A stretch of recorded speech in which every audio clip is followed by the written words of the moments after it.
Okay, call to order. This is docket number 43838, the Georgia Public Service Commission. Let's call for appearances. Georgia Public Service Commission.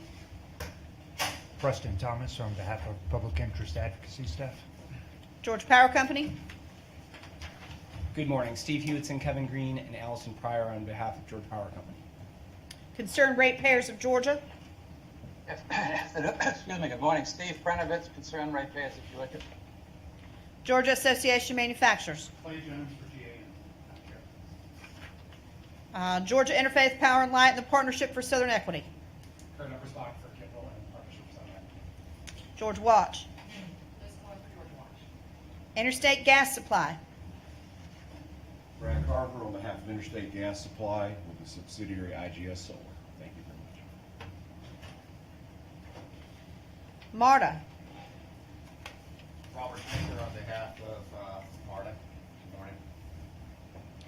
Resource Supply Management. Southern Alliance for Clean Energy. Brian Jacob for Southern Alliance. Okay, very good. Any housekeeping matters to come before us today? Yes, just a couple items, Madam Chairman. Again, Steve Hewitson on behalf of Georgia Power Company. As the Commission, and I believe everyone is aware, the Public Interest Advocacy staff and the company reached a stipulation yesterday in this matter to resolve the issues between PIA staff and the company. Therefore, today, as the new appearance list has noted, the witnesses of Aaron Abramowitz and Sarah Adams on behalf of the company will appear as a panel with Mr. Stephen Roker of the Commission. I do want to note that Dr. Jacobs and Mr. Grace are available here at the Commission. They are in a separate room but are available for questions if there are any questions related to their testimony. We will also put into the record the testimony of all those witnesses, but they will be available to answer questions on their testimony as well as the stipulation. Very good. Good morning, Madam Chair. One housekeeping issue. To expedite the hearing process, staff would like to request that the testimony of Tom Newsom and Lane Collin be withdrawn. All right, so moved. Okay. Any other housekeeping matters? Yes, Ms. Cole. Mr. Pridemore, thank you. Just on that last point, I wonder, I understand they're not going to be testifying today, but would it not be appropriate to include their testimony in the record? Staff has chosen at this time to withdraw their testimony. We feel that the testimony of Roker, Jacobs, and Grace supports the decisions that were arrived at in the stipulation. We think it would be redundant to have two sets of testimony in the record for this hearing. Sustained. Mr. Jones. Thank you, Madam Chair. Clay Jones on behalf of GAN. I considered doing this during Mr. Pollitt's testimony, but I think it's better here. We filed a demonstrative exhibit he'll be using or wants to use this morning. No party has objected. Georgia Power has said they have no objection. It was filed after the 5-day deadline in advance for filing a demonstrative exhibit. So we just request your permission for him to be able to use it. It's illustrative. It'll help you understand his testimony better. Okay, very good. So moved. Any other housekeeping matters from the gallery? Okay, I have a few. Please make note, this is our first hybrid hearing. We appreciate your patience with technology and with the process. As you all may or may not know, we have been out due to the pandemic since March of 2020. So this is our first time back in the hearing room. We appreciate everyone's cooperation as we go through this process today. Our public witness policy is the same as it has been in effect since the pandemic. We'd like to thank the public for their comments. All comments that have been submitted to the Commission have been put into the record. We will revisit the public witness commenting period in subsequent hearings and for different time periods, but for right now, considering this is our first time, we wanted to make sure that we have a means for the public to comment, but also at the same time we can ensure safety and security of these facilities. We're going to take a hard break today at 11:25. If we're still going till then, we're going to take a hard break at 11:25 for a special presentation.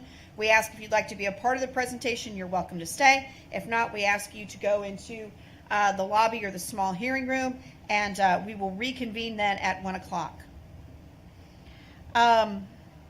According to the procedure and scheduling order as passed by this commission on May the 18th, this will come before the Energy Committee. This matter will come before the Energy Committee again on October 28th, with briefs due October 21st, with a decision by this commission on November 2nd, and the regularly scheduled administrative session. All right, and with that, and Commissioner Eccles wants everyone to know that the cafeteria is open at the break. There you go. All right, very good. With that, let's get started. Former Commissioner Baker. Good morning, Chairman Proudmore. I'd like to call to the stand Marta's witness, Mr. Kevin Hurley. Mr. Hurley, would you please raise your right hand? Do you swear or affirm that the testimony you present in this proceeding is the truth, the whole truth, and nothing but the truth? Yes, I do. Would you please be seated? Would you please state your name and business address for the record? Yes, my name is Kevin Hurley. My business address is 2424 Piedmont Road, Atlanta, Georgia, 30324. And are you testifying today on behalf of the Metropolitan Atlanta Rapid Transit Authority? Yes, I am. Did you cause to have filed 11 pages of direct testimony in question and answer format, including one exhibit in this case? Yes, sir, I did. Do you have any corrections to your pre-filed testimony or exhibit? No, sir. Based on your information and belief, is your pre-filed testimony accurate and correct? Yes, sir.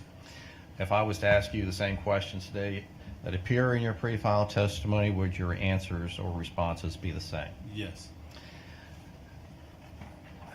Chairman Proudmore, I request Mr. Hurley's pre-filed direct testimony, including his one exhibit, be copied into the record as if read today, subject to cross-examination. So marked. And Mr. Hurley, do you have a summary of your testimony you'd like to present to the commissioners today? Yes, I do. Would you please present your summary? Yes, sir. Good morning, Chairman Pridemore and Commissioners. Thank you for allowing me to testify today. This is my first time testifying on behalf of Marta. I'd also like to thank you for allowing me to go first this morning. I really appreciate it. I have to get back to Marta to present a financial transaction to our board, so I just wanted you to know I appreciate you allowing me to go first. As I said earlier, I'm Kevin Hurley, and I'm Marta's Deputy Chief Financial Officer. I joined Marta in 1999 and have held various financial positions with the authority over the years. As Deputy Chief Financial Officer, I support the authority in the areas of Treasury Services, Business and Financial Analysis, Accounting, Revenue Collection, and Parking Services. I also oversee Marta's debt program, as well as cash and investment management, energy hedging, and financial modeling. Marta has 93 separate electric accounts with Georgia Power, including the Electric Transportation Service account. I'm here today to support Marta's request that its electric service rate for the Electric Transportation Service, ET tariff, not be increased because of the severe impact the COVID-19 pandemic has had on Marta's operations and finances since March of 2020, and the large financial commitments Marta has for several projects in its service territory to expand public transportation.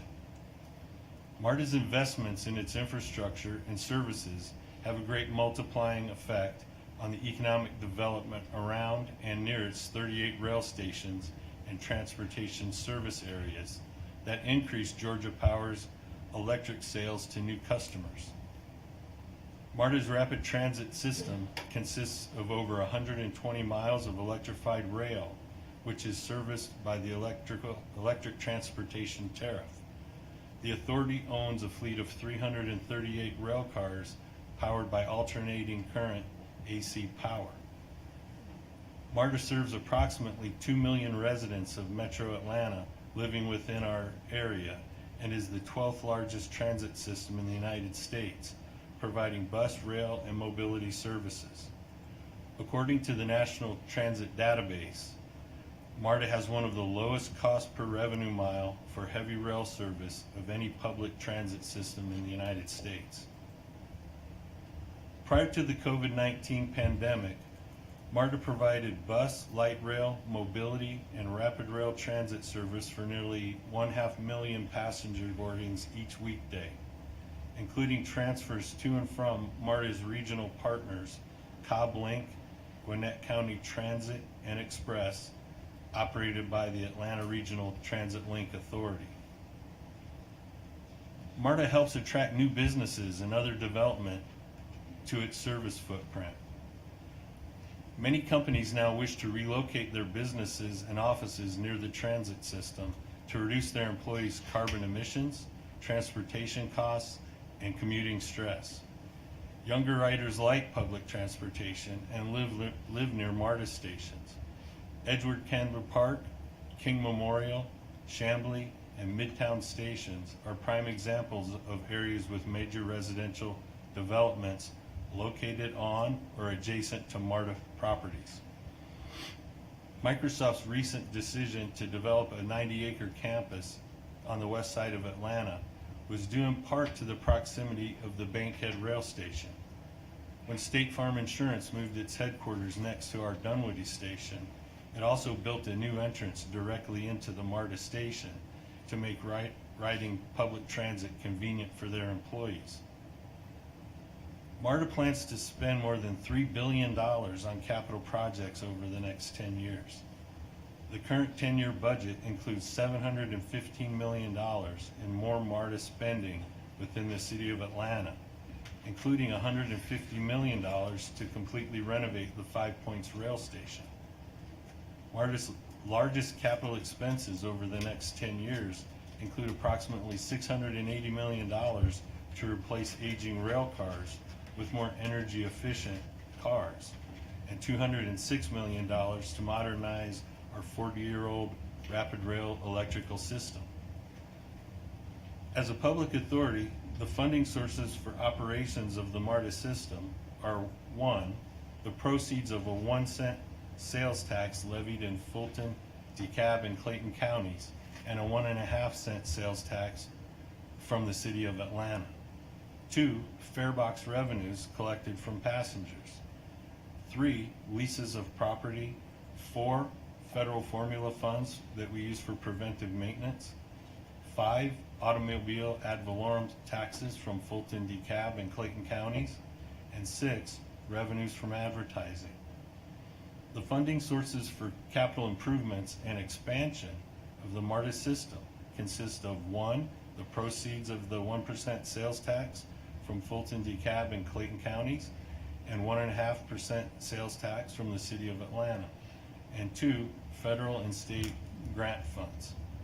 We do also issue debt that is supported by the aforesaid sales tax funds. When costs increase at MARTA, we must increase passenger fares or cut costs. Prior to the COVID-19 pandemic, MARTA's ridership and revenues were slightly declining. MARTA had been implementing prudent and aggressive cost-cutting measures, efficiency innovations, and new revenue generation opportunities to improve service delivery to its customers without a fare increase. One of MARTA's major strategic priorities was to achieve financial viability and stability. To this end, we engaged in cost reduction measures, including process efficiency improvements, enhanced service delivery opportunities, and asking all business partners to assist MARTA by holding down costs. MARTA's efforts to achieve financial viability and stability was undermined by the COVID pandemic, which had a dramatic negative impact on MARTA's ridership and ridership revenue. In April 2020, revenues dropped from $10 million in February to approximately $2 million in March. MARTA's actual passenger revenues were down $30 million in 2020 and $79 million in 2021. all due to the pandemic. While passenger revenues are starting to recover, they still average about 60% below pre-pandemic levels and are not projected to return to pre-pandemic levels until 2024 or 2025. Attached to my testimony as Exhibit 1 is a slide from a Marta budget presentation made in May, which shows the long-term effect of the COVID pandemic on Marta's passenger revenues. Marta has not included a fare increase in its current budget to provide an additional incentive to its riders to use public transportation again as more people return to work and go back to school. The federal assistance has been a great help to Marta during these difficult times. It has not completely offset or replaced Marta's lost revenues, but has allowed us to fill gaps in FY 2020 and FY 2021. Furthermore, the federal assistance buys Marta the time necessary due to the uncertainty in the timing and levels of fare revenue recovery to reset Marta's revenue and expense baselines. Marta will make budget adjustments over the next few years to maintain balanced budgets into the future, in part with the use of stimulus funds. While we anticipate growth in ridership over the next few years, ridership revenue projections will continue to be negatively impacted by the length of the pandemic. Having no increase to the ET tariff will help Marta return to normal operations and finances. Thank you for listening to my summary. If you have any questions, I will certainly try to answer them. Mr. Hurley is available for cross-examination. Thank you, Mr. Baker. Commissioners have questions for Mr. Hurley? I do, Madam Chair. Yes, sir. Mr. Hurley, I noticed in your testimony that sometimes that you engaged in an upgrade on your electrical system for Marta, and you've entered into contracts with Georgia Power Company for those costs. Is that? Yes, sir, that's correct. That's a little different from the way the city of Atlanta does it, isn't it? They just require Georgia Power to eat those costs. I'm not sure how the city I of tip Atlanta. my hat to Marta. Thank you. Yes, sir, thank you. Any other commissioner questions for this witness? Does any party wish to cross-examine this witness? I do, Madam Chairman. Okay. Let me go through the list, Mr. Prunovitz. Sir, Georgia you Public asked Service me- Commission, No questions. Georgia Power Company. I do have some questions, but I respectfully request that we go last, Madam Chair. Okay. Concerned Ratepayers of Georgia. Yeah, I have some questions, ma'am. Go ahead, Mr. Prunovitz. Thank you. Good morning, Mr. Hurley. I'm Steve Prunovitz with Concerned Ratepayers of Georgia. My background is kind of similar to yours. I have an MBA, undergrad in finance and economics, and done the types of projects that you do. My observation, I think that's a very thorough summary, and I'll try not to repeat some of the broader points, but I got the impression that Marta is a well-run organization, yet despite this, you're still having some serious financial difficulties because of COVID. Is that correct? I couldn't quite hear you there, sir. Oh, I'm sorry. I said, basically, my observation is that Marta is a very well organization, yet despite your efforts, you're having serious challenges because of COVID and perhaps some other issues. Is that correct? Yes, sir. We've been audited, and we're a very well-run organization, especially from a financial standpoint, but certainly the impact of COVID has hit our operating revenues pretty dramatically, and certainly any help we can get in our expense relief would be helpful to the overall budget of the authority. Looking at your chart, there's quite a drop, and what's that, basically in less than, how many months is that from? What, 9 months or so, or it's basically, do you see it turning around at all? We've started a slow recovery in our ridership revenue, but it's still considerably lower. We're still in the $4 million to $4.5 million a month range. We don't anticipate full recovery until 2024 or 2025. What is your break-even point? Pardon me? Can you repeat that? What would your break-even be? You said you're at 4.4 million now. Yeah, I assume you're not breaking a loss. What revenue would you need to kind of break even? If we're to break even on our passenger revenue, we'd need to recover on an annual basis $132 to $135 million a year. So that's quite a deficiency at this point, right? Yes, sir, that's correct. Okay.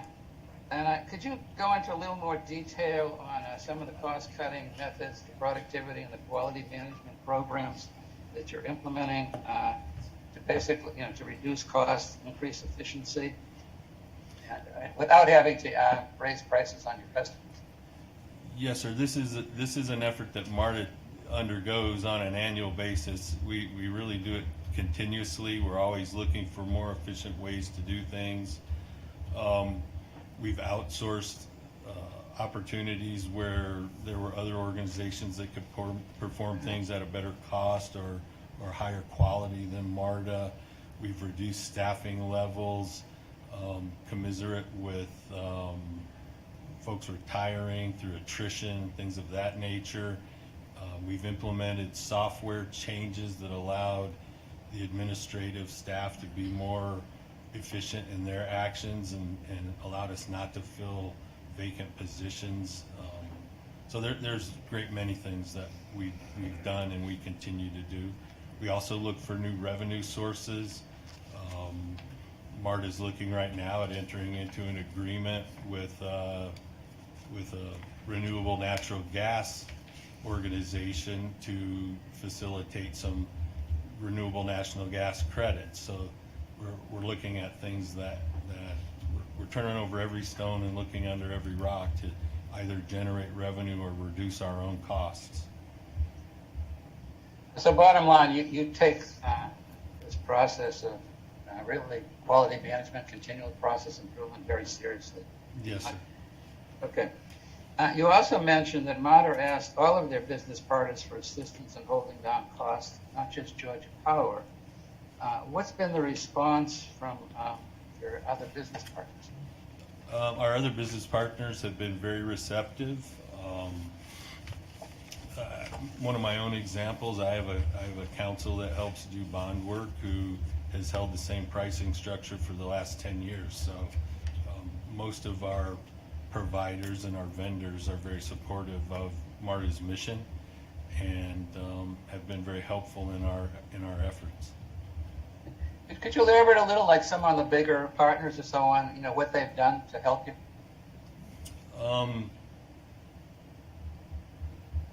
I could only speak to the ones that I deal with every day.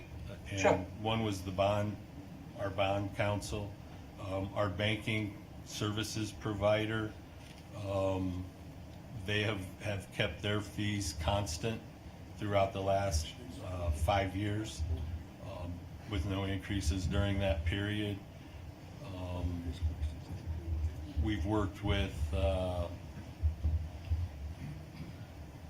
energy advisory services. They've kept their rates constant over the last 5 years. They assist with fuel hedging and keeping me up to date on markets, what's going on in the marketplace, and those are few, to name a few. Some other items that we've done is we've looked at and put in LED lighting in all of our rail stations, and another electric provider has helped us do that, and that's reduced our costs significantly. We put in new HVAC systems within our facilities that would allow for more efficient use of electricity there. So we're looking at everything. Okay. Now you mentioned, I'm sorry. I continue? I thought someone else had a question. Please continue, Mr. Prenovitz. Just a reminder, too, you are on a timer. According to my time, you have 9 minutes left with this witness. I'd like to read to you an excerpt from Georgia Power's rebuttal testimony and get your response. They acknowledge fact that Marta does very good things and so on like that, but they continue. Many, if not all, of Georgia Power's customers, large and small, have been impacted by the pandemic. The company does not believe it is appropriate to exempt or to have special treatment for one customer or class from this rate increase. Continues, all Georgia Power customers will benefit from the long-term carbon-free baseload generation from Vogtle 3 and 4, etc. Therefore, it's appropriate that all Georgia Power customers share in this rate adjustment.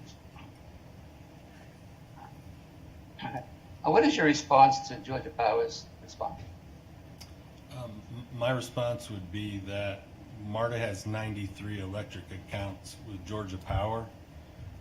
We are asking for consideration for one of those 93 electric accounts, and the other 92 electric accounts would all be hit with the same increase as every other user of Georgia Power. So we're asking for exclusion of one rate in particular. Okay, what is your annual expenditures with Georgia Power? Like, what did you say, 93 different accounts? Yes. What's sir. your total? What's your total power bill? Roughly. I'm not exactly positive on what that is because it's based on our consumption, and I'm just not exactly sure what it is. I do know that it's our largest utility cost. Would you have a rough number? Just estimate. I would just say in the, about $10 million. Okay. It's in All the right, millions. Have you seen the Atlanta Journal article titled "Nuclear Cost Overruns Could Mean Billions of Extra Georgia Power Profits"? And that was also CRG Exhibit number 4. You happen to see that by any chance? No, sir, I have not read that article. Madam Chairwoman, I know that there's just a little bit of time remaining in Mr. Prentice's cross, but Excuse me, Madam Chairman, this is not Mr. Ewitz's witness. He can wait for the cross. Let me do my cross. On behalf of the entire hearing, I object to the relevance of these questions. I don't This has care if nothing you to- object. It's my question. Basically, he is not your witness. Mr. It is very- Prenovitz?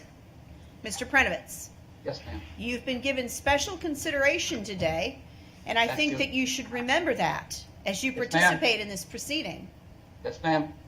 May I ask the question? Council's objection is sustained. Please move on.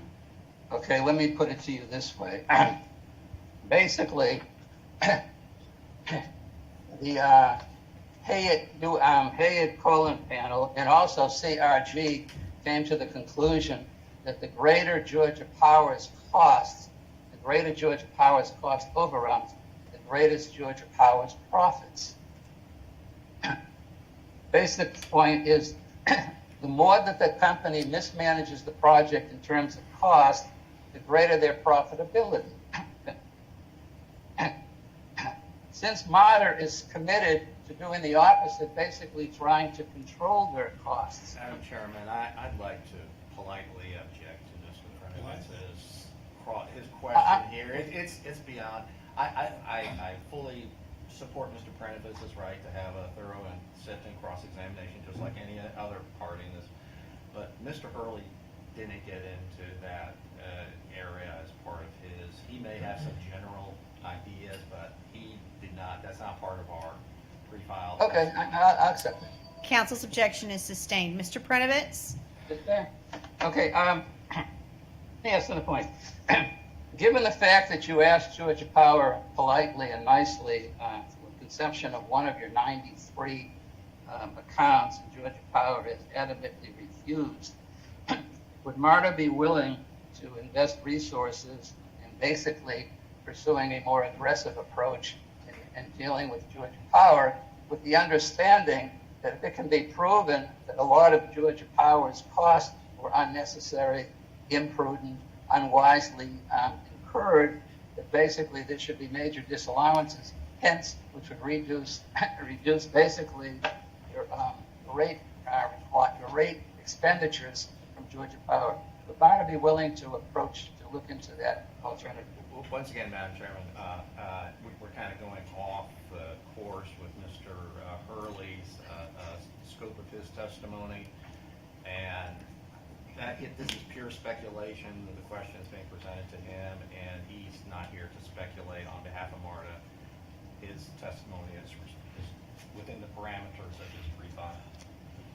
Okay. Council's objection is sustained. Mr. Prenovitz? Yeah, okay. Yes, ma'am. Just a reminder that Mr. Hurley has submitted pre-filed testimony. Your questions for Mr. Hurley should be about his pre-filed testimony, and that's it. Does that make Well, sense? Well, part of it, but his concern was basically controlling the Mr. cost. Prenovitz, does that make sense? I asked you a question. Please answer me. Part of it makes sense, but there's also a bit more to it now. Okay, that's all I have. Thank you, Mr. Hurley. Yes, sir. Thank you. Very good. Thank you. Georgia Association of Manufacturers. Georgia Interfaith Power and Light, the Partnership for Southern Equity. No question. George Watch. Interstate Gas Supply and IGS Solar. No question. Southern Alliance for Clean Energy. I do have a few, Madam Chair. Hi, Mr. Hurley. We haven't Good met. I'm morning. Brian Jacob. Yes, sir. Nice to meet you. Nice to meet you. Is Marta the most significant customer that's on Georgia Power's ET tariff? Marty is the only customer on Georgia Power's ET tariff. And am I correct that the main assertion of your testimony is that Marta should be excluded from the Unit 3 rate increase entirely for that particular tariff? Yes, sir. That's correct. Does this commission have the authority to consider the impact of COVID-19 on determining the allocation of these rate increases? I'm unsure of that answer. Should they consider the impact? I would like them to consider, yes, sir. And would you also suggest that they consider the impact of the pandemic on other customer classes as well? I would defer to those other customers, but I do realize that COVID has impacted a large portion of our population today. Thank Mr. you. Harley, Mr. Harley, do you suggest that ratepayers in Valdosta and Savannah and those that supplement those costs as he's asking for? I have no, I don't really feel comfortable commenting on subsidizing. I'm here to speak about my organization, my jurisdiction. But his question to you was, should this commission or should Georgia Power take into consideration the impact of COVID on Marta? And that would mean, I would suggest that you're saying Yes. that there'd be a break in the cost of operation. Is that where you're going? My understanding is that he is suggesting to exclude. You're the one that asked the question. But the answer that I heard was yes. He is suggesting that they be excluded and that the factor is because of the pandemic impact on Marta. And of course, what I think is behind your question is if those costs are excluded from any one customer, they've got to go somewhere, so other customers are going to pick up that slack. Very good answer there. Thank you. Yes, Thank I do understand that the costs would have to be borne somewhere. Yes, sir. Thank you, Mr. Jacob. Okay, Georgia Power Company. Thank you, Madam Chairwoman. Mr. Hurley, how are you? Steve Hewitts on behalf of Georgia Power Company. Some of my questions have been asked, so let me see if I can truncate it. Do you agree with me that when Unit 3 goes online, Marta, like all of Georgia Power's other customers, will benefit from the generation of that long-term asset? Yes, sir. Okay. And this is where Commissioner McDonald's kind of left off. Do you agree with me that many of Georgia Power's customers have been impacted significantly by the COVID-19 pandemic? Yes. And those are commercial customers, industrial customers, small businesses, residential customers. Everyone's been impacted by COVID-19, right? Yes. And for many of those customers, the impact to their finances and operations was severe, right? Yes, I would agree. And many of those customers, like Marta, contribute to the economic development and financial health of the state of Georgia. Yes. Now, if the Commission were to grant Marta's request and allocate none or a lesser portion of the rate increase to the electric transportation service rate, you understand that Marta's share of that rate increase would be spread around to and paid by other customers in that rate class. Yes. And these other customers may be outside of MARTA's service territory, is that right? Yes, that's my understanding. Thank you, Mr. Hurley. No further questions. Okay. Mr. Baker, do you have any redirect? No redirect, Madam Chairman. May I ask that Mr. Hurley be excused and that his testimony and exhibit be copied into the record?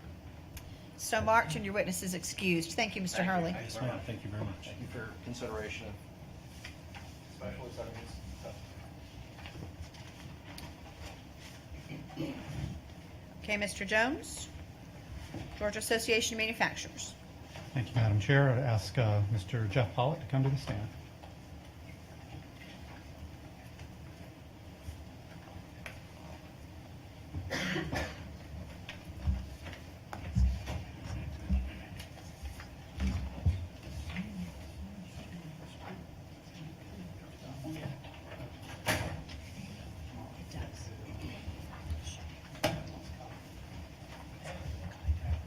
Thank you.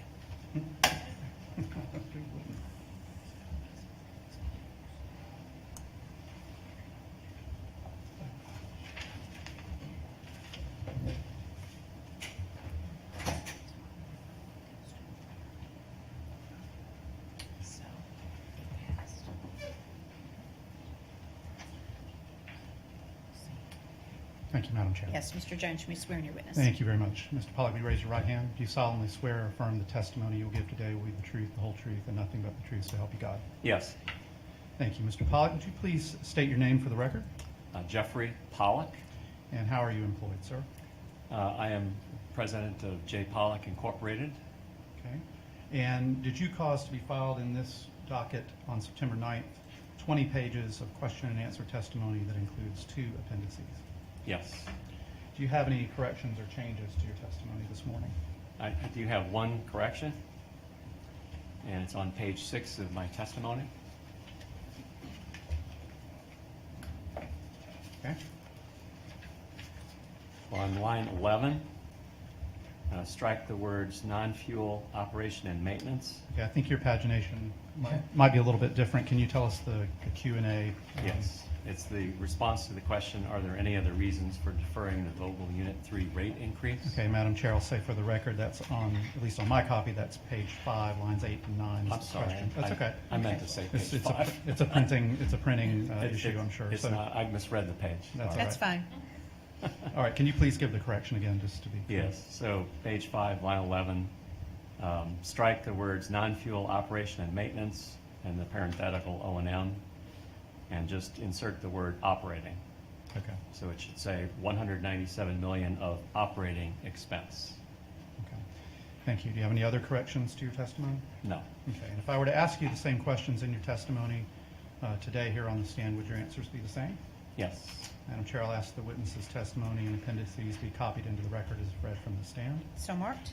And Mr. Pollock, you also prepared, as I referred to earlier, a demonstrative exhibit for use in your summary, Yes. okay? And that's been distributed, Madam Chair, I believe, to the room. So have you indeed prepared a summary for your testimony? I have. And would you please give it? Yes, thank you. Good morning, Commissioners. It's good to get reacquainted, especially in person. Rate increases are never welcome, but the timing of Vogel 3 could not be worse. It's a veritable perfect storm. The Vogel 3 increase will be sandwiched between 2 other base rate increases, the 2022 compliance rates, which will go into effect in January of 2022, and Georgia Power will be filing a rate case next July. Those rates would go into effect in January 1 of 2023.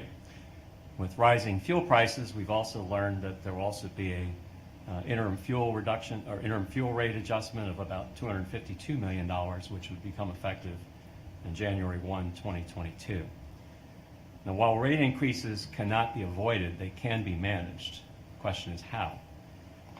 I suggest there are 2 ways to manage the rate increase, the Vogel 3 increase. First, by deferring a scheduled reduction in the NCCR rate, which would take place in January of 2022.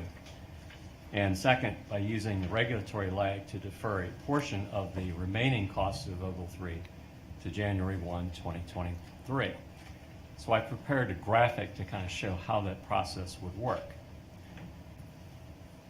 So the graphic shows, you can see it's a bar chart for 2022 and starts in January 2022 and runs to January 2023.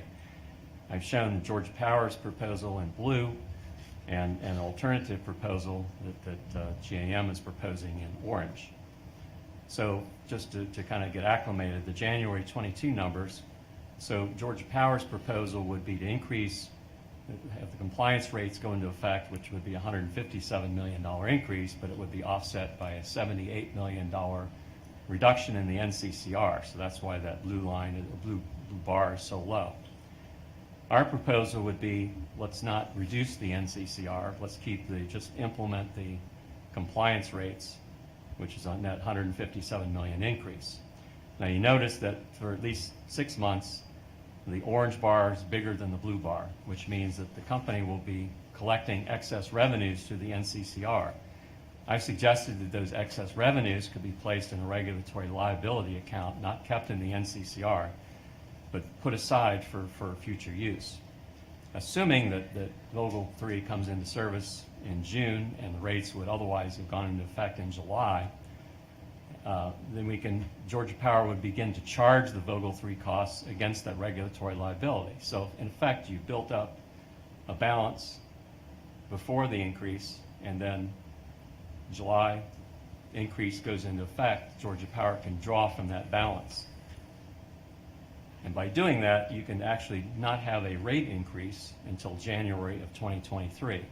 Now, to be sure, that balance will fully recover the full cost. So there'll be some regulatory lag, that is, there'll be some additional revenue that the company would be able to recover. That can be addressed in the 2022 rate case. Now, what are the advantages of this approach? As you know, rate increases have tended to be on an annual basis in the jurisdiction. At least for a number of years, rate increases have been pretty much annually. So by deferring the rate adjustment, but not the increase, by deferring the actual rate adjustment, you maintain the annual rate increase patterns. That creates rate stability. It helps customers to be able to better manage and budget, anticipate what their costs are going to look like in calendar year 2023. Another advantage is that part of the cost that Georgia Power is seeking to recover in Vogtle 3 is cost of capital. Cost of capital is also a fairly significant issue in a rate case. The company's proposal would set the cost of capital based on your determination in the 2019 rate case, so it's already 2 years out of date. I think it'd be better if we set the cost of capital for Vogtle 3 based on whatever you determined the cost of capital would be in Georgia Power's next rate case. That way we don't have two separate recoveries that assume two different costs of capital. The third advantage is that, as I mentioned in my testimony, this is the first this type of reactor to go into service in the United States, and so nobody really knows what the O&M expenses are, and the company's estimates are basically that. They're fully projected. So by delaying or deferring the increase, the rate adjustment, this will give the Commission time to evaluate the appropriateness of those expenses. The only disadvantage with this proposal that I can see is that there would be some regulatory lag because the company will not fully recover all the Vogtle 3 revenue requirement, by the money that's deferred in the first 6 months of the year. But that's okay because regulatory lag is a normal risk the utility incurs to do business. That's why the utilities are allowed to earn returns on equity that are greater than the risk-free cost of capital to compensate for that risk. So our proposal is let's try to manage the increase, keep the rates adjusted on an annual basis, and allow the accounting mechanism to work for the benefit of customers. Appreciate your attention. Thank you. Madam Chair, the witness is available for questions from the commissioners and cross-examination. Commissioners have questions for this witness? Okay, very good. Georgia Public Service Commission? No questions. Concerned ratepayers for Georgia. Yes, ma'am. A few questions. Okay, just a moment, Mr. Prinovitz. Yes, Let's ma'am. be really clear here. You're going to question this witness on the summary of his testimony, his pre-filed testimony as he submitted to this commission, correct? Gotcha. Okay. You have 10 minutes. 10 minutes. I Who are some of your well-known members of the association? Some of the large ones? I don't have a list of the members. Maybe Mr. Jones can speak to that. We represent over 100 of the largest manufacturers in Georgia that employ well over half of the manufacturing workforce of this state. They range from all industries, including the carpet industry, as referred to earlier, chemicals, aerospace, heavy equipment, and a variety of smaller independently owned manufacturers as well. Okay, thank you. And basically, manufacturing is a tough environment, and controlling costs is critical to your members' success, is it not? Yes, it is. Okay, fine. And you mentioned, this was interesting, that the current rate increase that Judge Powers had is only 1 of 4. I didn't know that. Could you kind of elaborate on basically what those 4 were, and also what the potential dollar amount is for each of them? I'm sorry, you're asking about 4 separate rate adjustments? Yeah, right, because in your testimony you mentioned, I think you talked about that. You said Right. you went through what the 4 of them were, and the time frame that it happened, and when they're going to be implemented. But all of them, I believe, within Okay. 2020 and 2022. So the first one we'll see is the compliance rates from the 2019 rate case that will go into effect in January of 2022. That will also be offset partially by a reduction to the NCCR rate, unless, of course, our proposal is implemented. There could be the Vogtle 3 increase, assuming, again, that Vogtle 3 goes into service in 2022, which hopefully Do you have a will. dollar amount on each of them, or an estimate, like with the first Yeah, one? so the compliance rates, that's 157 million, as I understand it, base rate increase. Okay. The NCCR reduction is about a $78 million reduction. And then you've got the Vogtle 3 increase, which would be about 370 million, although under the stipulation, I understand it's about 300 million. That would go into effect, again, assuming in service in June, that would go into effect in July. And then there'd be the 2022 rate case. I've assumed for the graphic, I should have probably mentioned this, a $300 million increase, but we don't really know what that number is going to look like yet. Okay. So if I was looking, so I got it right, 157, the second one was, what did you say, was 70 for NCCR? 78, Is that right? offset, yeah, reduction. Okay, 78, then you got 370, then you got 300, 670. Right, and then I didn't mention the interim fuel rate adjustment of 252 million, which would be effective in January of 2022 under the pending proposal. I'm sorry, that was how much, 252 you said? 252 million, yes. Okay. We're doing it quickly, 3, 6, 7, we're about $1 billion in rate increases in a year? Is that about right? Mucho dinero, yes. I'm sorry? Mucho dinero, lots of money. Yeah, okay, fine, okay. All right, and then basically your plan, you're not really challenging the amount of the rate increases, you're just saying it should be distributed differently. Is that No, correct? the compliance rates have already been determined, and we're not opposing the Vogtle 3 numbers at this stage.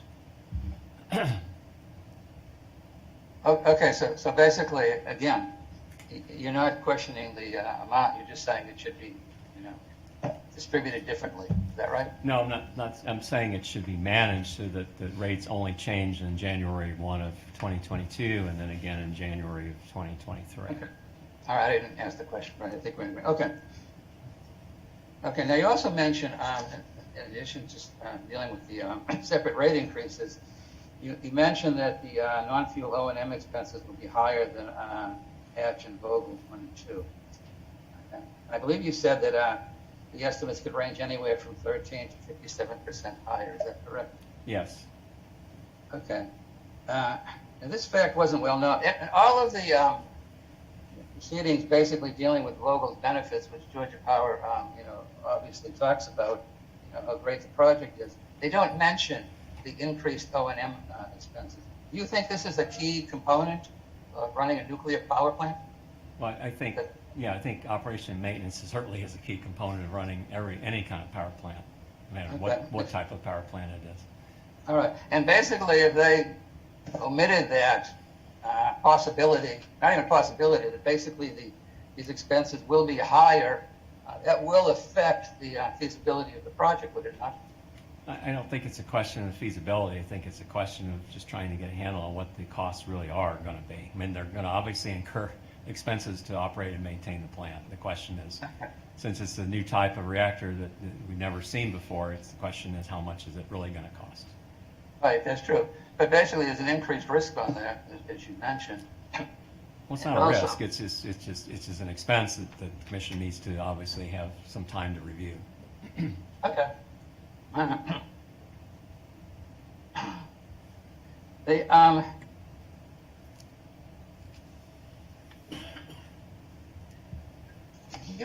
There's another option too, basically, and maybe you're not pursuing this.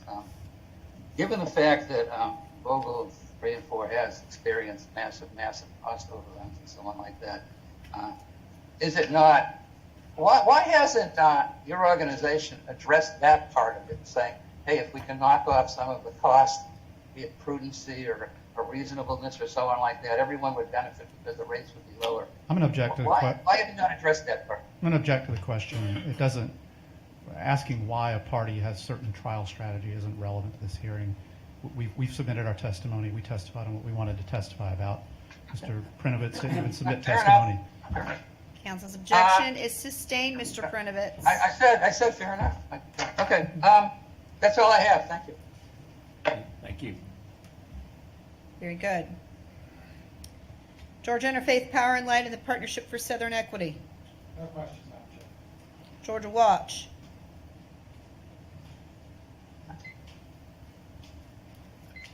Madam Chair, Liz Coyle with Georgia Watch. Nice to see you in person again. Good morning. Good morning. So are you aware that the residential customer class has paid over the years of the NCCR tariff significantly more than any other customer class? I'm not sure what significantly more means.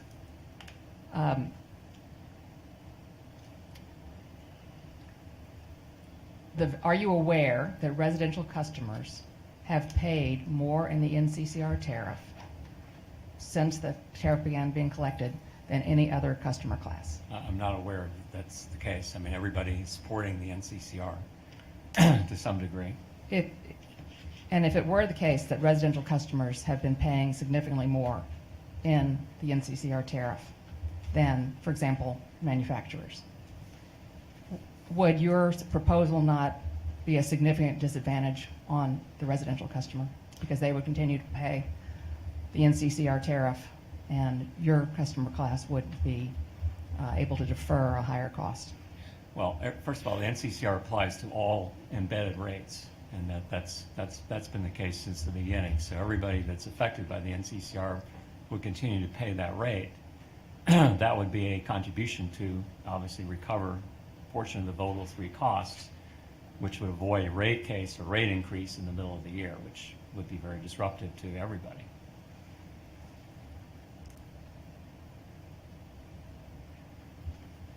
Thank you. No further questions. Very good, Ms. Coyle. Interstate Gas Supply. No questions, Madam Chair. Marta. No questions. Thank you. Southern Alliance for Clean Energy. Real quickly, Madam Chair. Brian Jacob for SACE.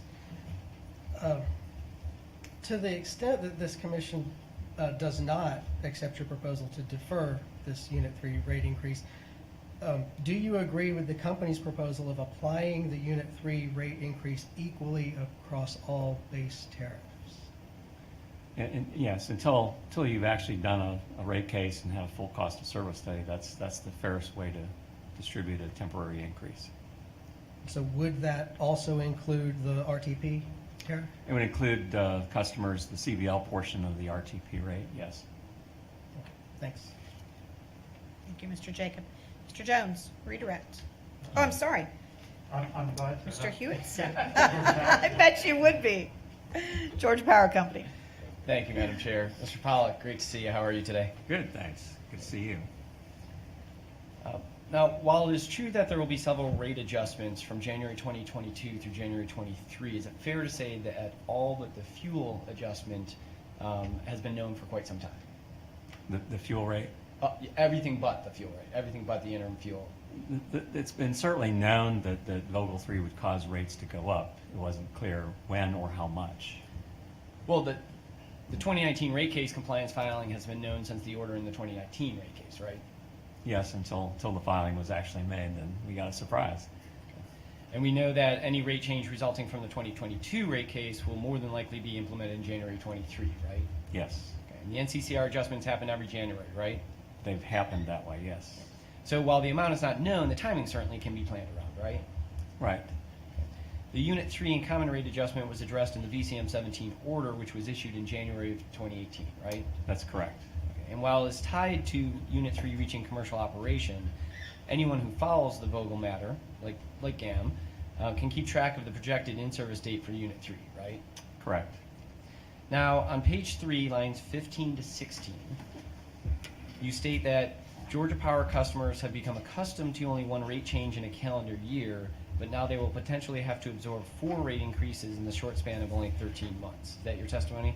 Yes, Okay, and not to be a smart aleck, but to be fair, one of those rate changes is the NCCR, which will be a decrease, not an increase, right? that's right. I should have probably said 4 rate adjustments.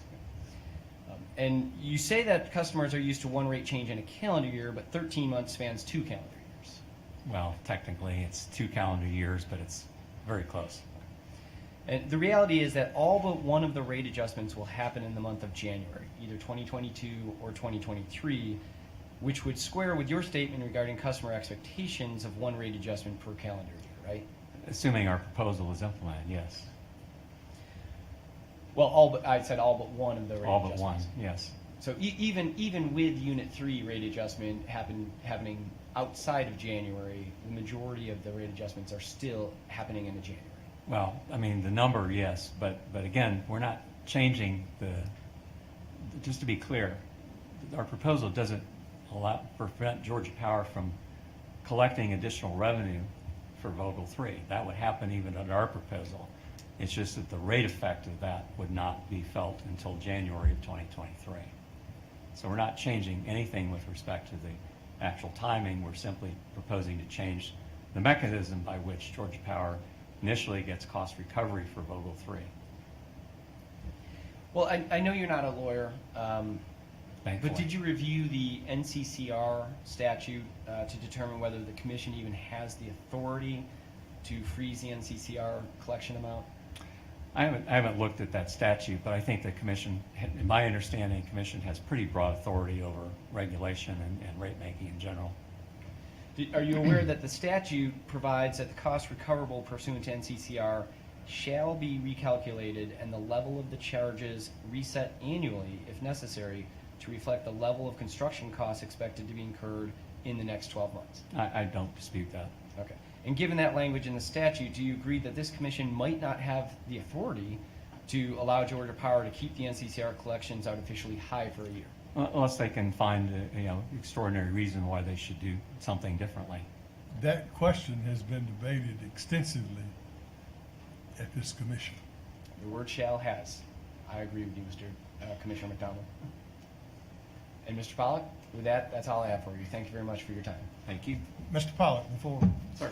Mr. Hewlettson leaves I want you to give me your interpretation of what the regulatory lag would be and the proposal of GMA and the effect of regulatory lag being with the power company. Sure, happy to. So the keeping the NCCR rate constant instead of letting it drop as required, as discussed earlier, will cause Georgia Power to essentially over-collect and recover additional revenue. That additional revenue is not going to recover 100% of the cost of Vogel 3 over the period of time that Vogel 3 is in service, assuming it goes into service in June and rate effect is in July. So as a result, at the end of the year, there will be some money that's still not fully collected. That money would then be deferred or amortized back into rates at a schedule that you would determine in the next rate case. That's the regulatory lag. They would not get immediate recovery of their full revenue requirement over the 6 months that the rates would have otherwise been in effect. So that's the lag that we're talking about. Do you have any question about that, or is that accurate? Or Mr. Pollack is describing the regulatory lag correctly in terms of the time. thank you. Thank you. Thank you, Mr. Hewitson. Redirect. Madam Chair, I have no redirect, and just ask that, I believe his testimony has already been copied in the record, so we just ask that the witness be excused unless there are further questions from the commission. Evidence is moved into the record, and you are excused, Mr. Pollard. Thank you for your time. Thank you. Thank you, Madam Chair. Thank you. Okay, we have 25 minutes until our hard break and a joint panel. So Georgia Power Company, Georgia Public Service Commission. Thank you, Madam Chair.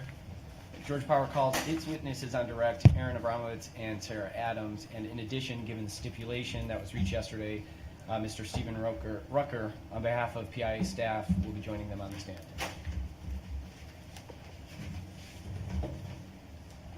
I will note for the record while they're walking up to the stand that Georgia Power has filed a notice of publication as required by the Commission's rules.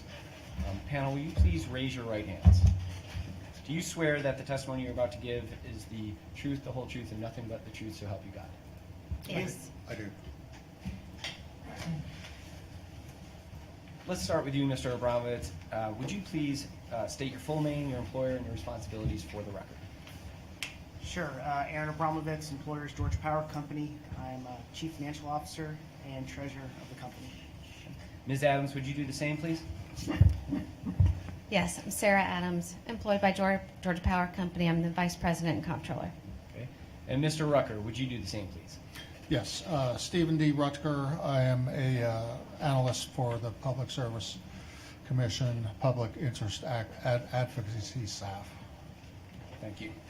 Ms. Adams, on June 15th, 2021, did you file or cause to be filed Georgia Power Company's Plant Vogtle Unit 3 and Common Rate Adjustment application and associated minimum filing requirements? Yes, Did you separately file a trade secret version and public disclosure version of the minimum filing requirements? yes, Were the application and minimum filing requirements prepared under your supervision and direction? they were. Do you have any changes you need to make to the application? I do not.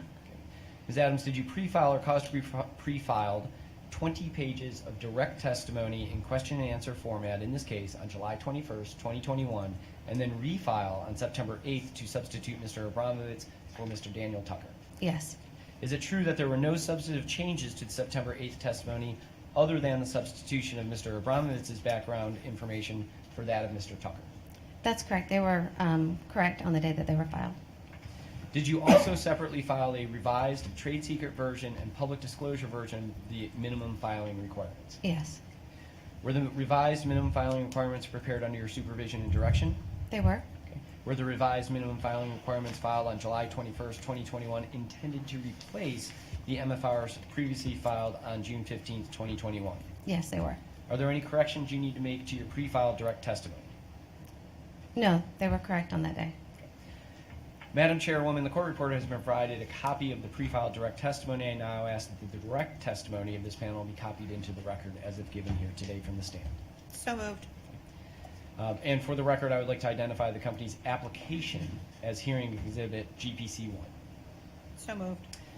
Mr. Abramowitz, on September 30th of this year, did you pre-file or cause to be pre-filed 17 pages of rebuttal testimony in question and answer format in this case? Yes. Are there any corrections you need to make to your pre-filed rebuttal testimony? No. If I were to ask you the same questions today under oath, would your answers be the same as are set forth in your pre-filed rebuttal testimony? Yes, they would be. Madam Chairwoman, the court reporter has been provided a copy of the pre-filed rebuttal testimony, and I now ask that the rebuttal testimony of this panel be copied into the record as if given here today. So moved.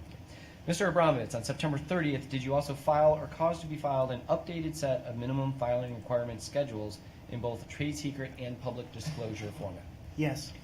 And were those updated minimum filing requirements prepared under your supervision and direction? Yes, they were. Do you have any changes to make to the updated minimum filing requirements? No. Are the updated minimum filing requirements true and correct to the best of your knowledge? Yes.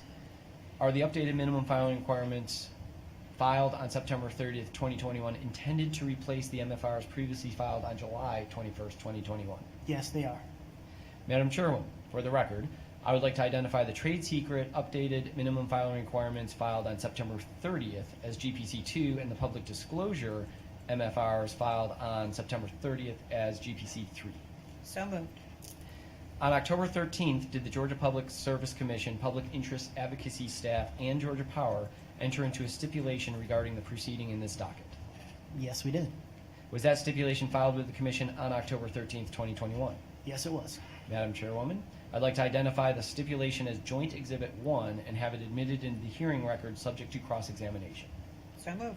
Madam Chairwoman, with your permission, I'll turn over the podium to Mr. Thomas, who will walk Mr. Rucker through staff's testimony. Following that, I believe each party has a summary of their direct and rebuttal testimonies. Yes.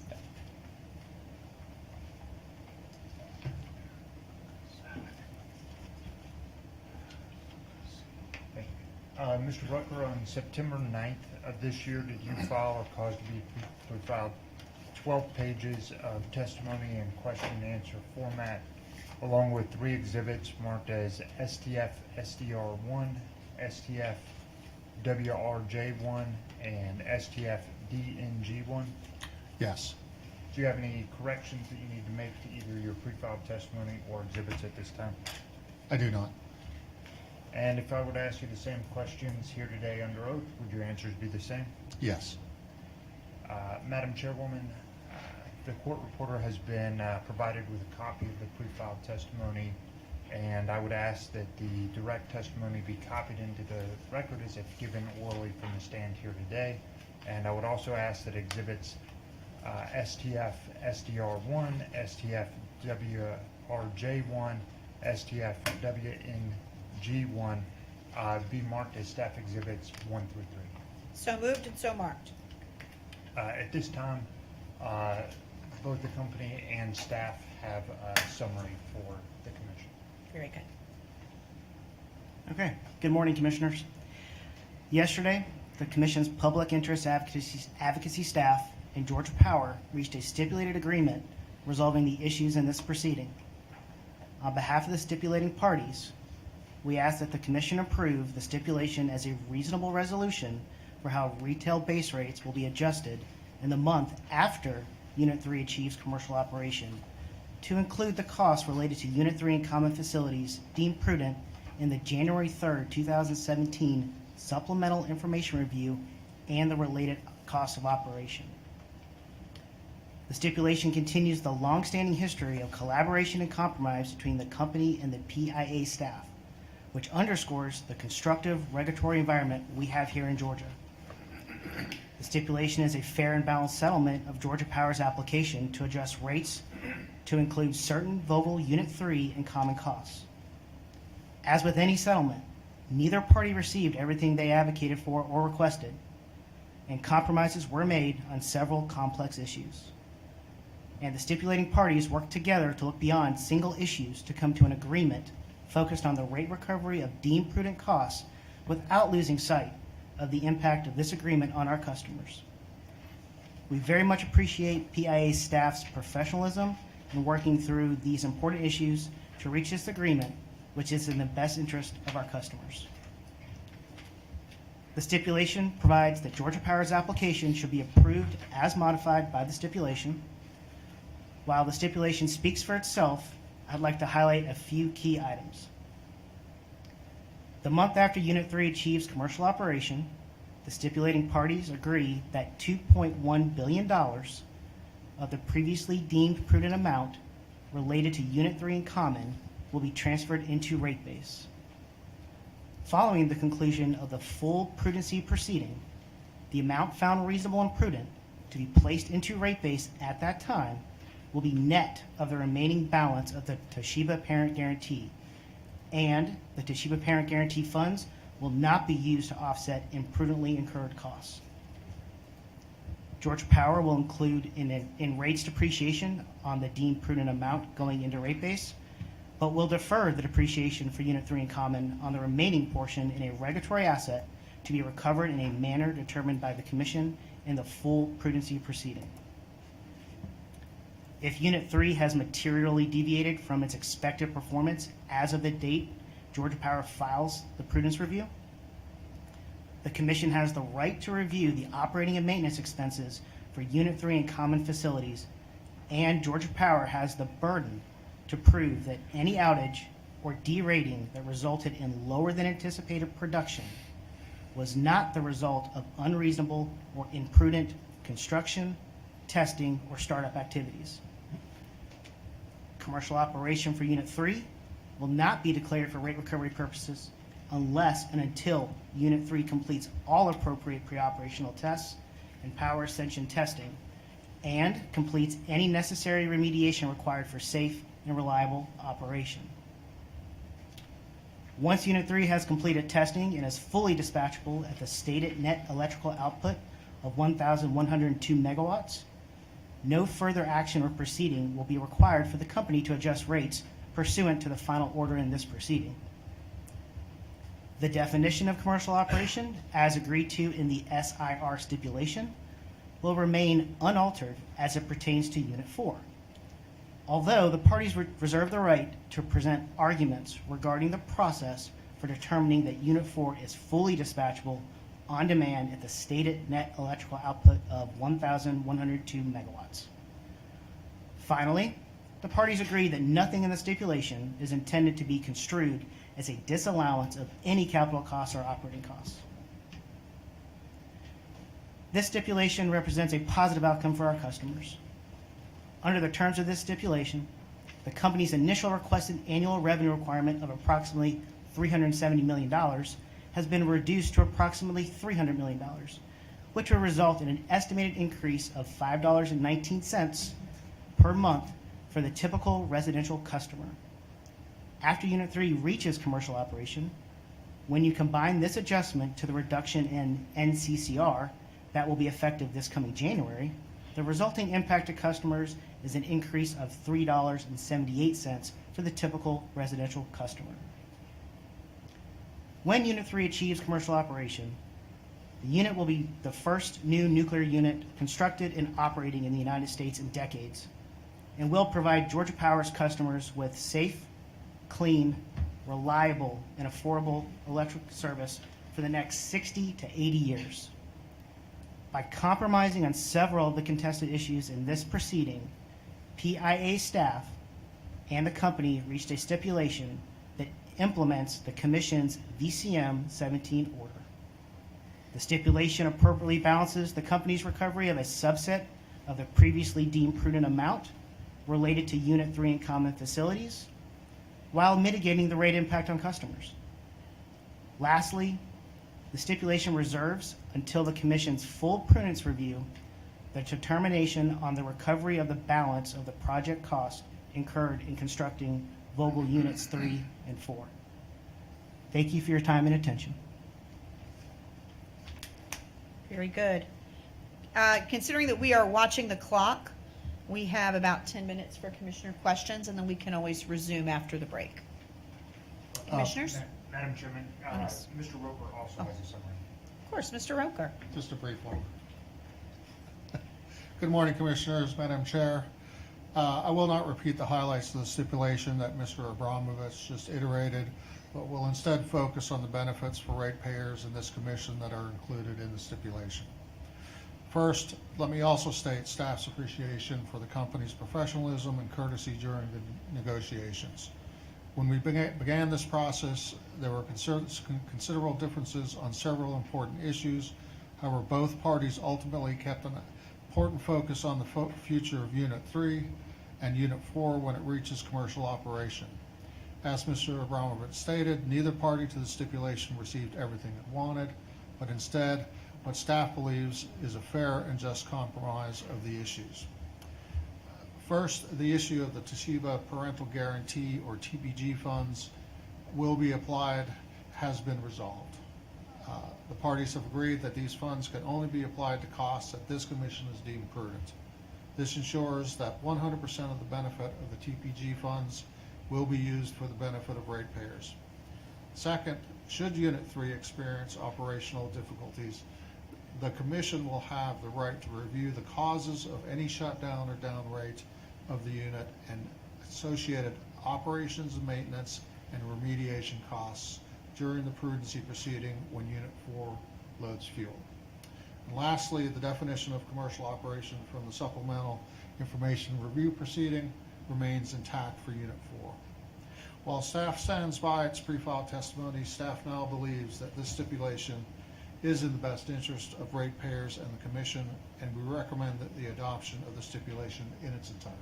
Thank you. Thank you, Mr. Rucker. You're welcome. Questions from commissioners? I just have one question, Madam Chair, about the GAM testimony, about the deferral. Did that, I guess y'all addressed that possibly, in your negotiations. Are you free to discuss the positive or negative of that, or no? So deferral didn't really come up in the negotiations. I would say, assuming Unit 3 goes in service in June 2022, rates go into effect July 2022, the scenario that GAM recommended would effectively be a deferral of roughly half of the company's request. That's a pretty large amount. And of course, we wouldn't be able to do that without any kind of order from the commission. We'd need an accounting order for deferral of costs. There'd be a lot that we need to get done there for that to happen. All right, thank you. Any other questions from commissioners at this time? Okay. Concerned ratepayers for Georgia. Yes, ma'am. How much time are you giving me? We have two panels here, 2 basically minutes. combined. You have 5 minutes, Mr. Prinovitz. I can't do it in that. That's ridiculous. But let me try. You mentioned at the beginning that basically Mr. Jacobs and Mr. Grace is available for questioning. Is that correct? Yes, sir, they are available, but you have a panel in front of you that is presented a stipulated agreement. Would you like to talk with them? Yeah, I have some questions on that too, but I can't do it in 5 minutes, but let me try. Mr. Rocha, can you explain the stipulation process? I know you've been involved in several of them. Who else was involved with that from the PSC side? And also, who was the counterpart on the Georgia Power side? Well, it usually starts off with an offer either by the company or staff. Staff felt like its alternative proposal was its first offer, so the company in turn sent over their first offer.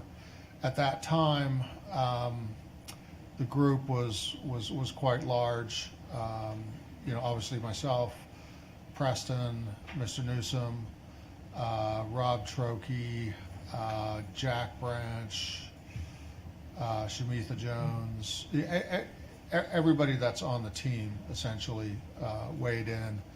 As the process got more focused, the last discussion was myself, Mr. Thomas, and Mr. Bond.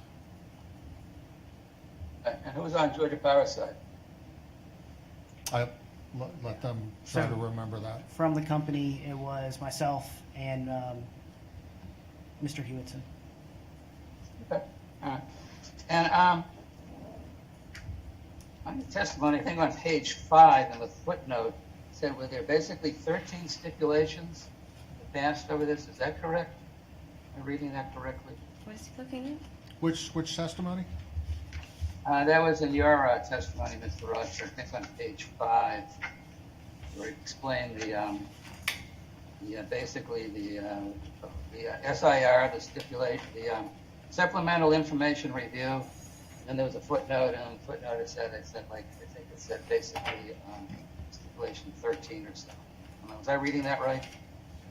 Well, it provides the full definition of commercial operation from the SIR stipulation. Oh, well, let me ask it a better way. Maybe I didn't ask it well. How many stipulation agreements have you been involved with since the Vogel project began?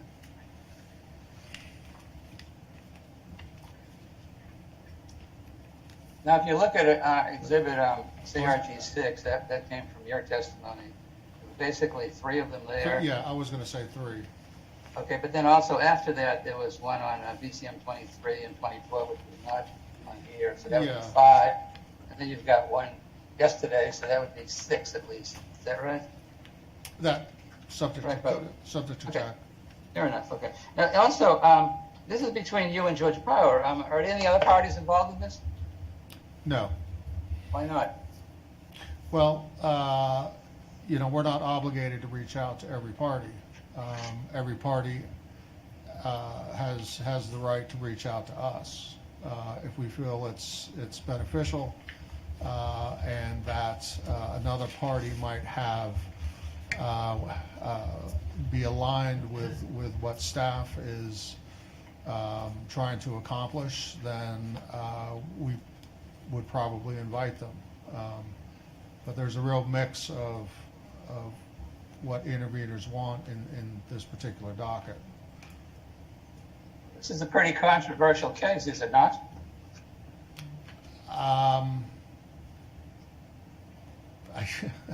Well, it's certainly very expensive. It's a material case. It's an important case. I don't know if I would call it controversial at this point. If I might add, many of the decisions were made during the SIR stipulation as well as the BCM 17 order. So this was applying what was ordered in those cases. 1 minute, Mr. Prenovitz. Can't do it in 1 minute. Why don't you just... okay, on your stipulation, basically a key theme on this was prudence, right? This was prudent, this was prudent, this was, etc. I mean, that's a recurring theme. That was a recurring theme in Mr. Collins' testimony. It's a recurring theme in the stipulation. So let me refer you to your testimony, Mr. Rocher. That's time, Mr. Prenovitz. Madam Chairman, would you please be fair with us? I cannot do this in 5 minutes. You are not restricting everybody else 5 minutes. Give me some credit for knowing what I'm doing.